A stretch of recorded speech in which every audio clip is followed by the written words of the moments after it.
Man Plus by Frederik Pohl.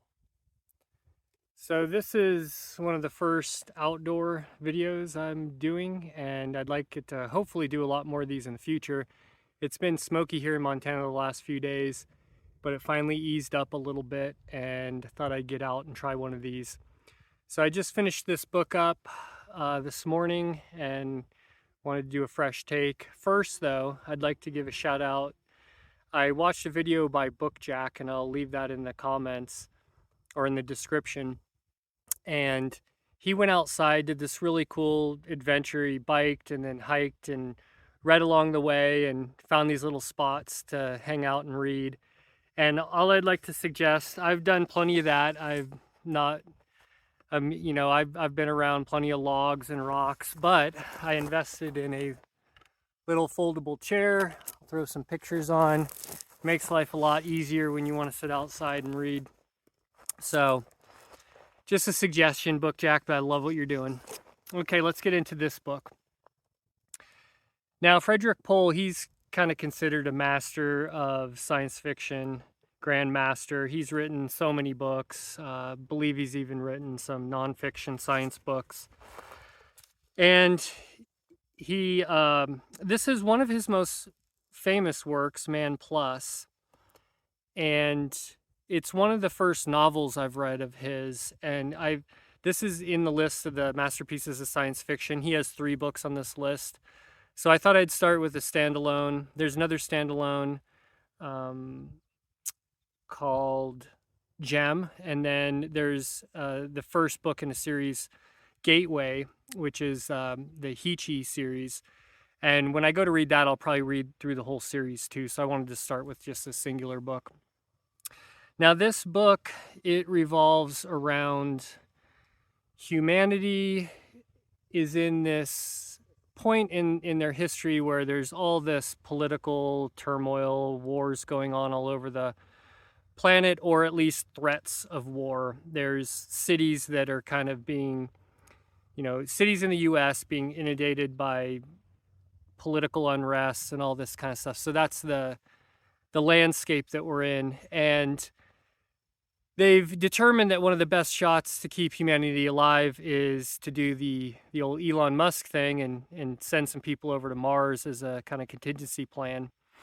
Now, the way they want to approach this in this book is to modify humans into cyborgs so that they could live on the surface of Mars on their own without the aid of much else. That's like one of the first steps. I think they eventually want to colonize and actually build habitats and things like that. But one of the first steps here was to attempt to modify humans enough to where they could live in that alien hostile environment. So the majority of the book revolves around that. The one thing I didn't really see coming was this is a 190-page book club edition that I read here. Very short book.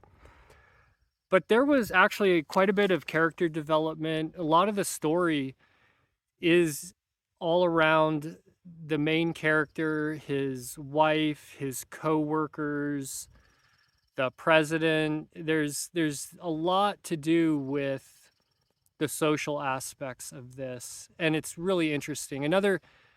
There's a couple other interesting things. I can't really talk about the book too much without giving too much away, but so one of the cool things I like this book is this idea that, almost everybody would want to do something cool, like go on a mission to the moon or to Mars or something. You'd probably get a lot of volunteers, and it would seem like a really exciting thing, but at some point, at someday, you're going to be strapped into some rocket and someone's going to pat you on the shoulder and say good luck.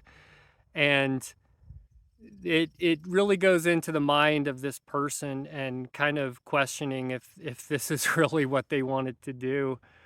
But they're past the point of no return, and they just kind of have to deal with it. Another cool thing is there's something that happens in the narration of the book. I wouldn't say it's super sneaky. I kind of caught on to it. I can't remember exactly where, maybe the halfway point. And it was just a little different. I can't really say too much about it. But then at the end of the book, it all gets resolved, and it's something pretty neat I hadn't seen before in a book.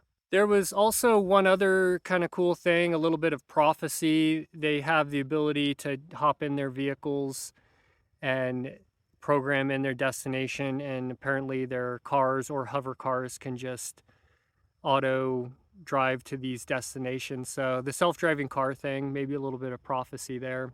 So the pros and cons for this book, the pros, I think the character development and how you're drawn into the psychology of some of these issues is really cool. I didn't expect it in a short book like this.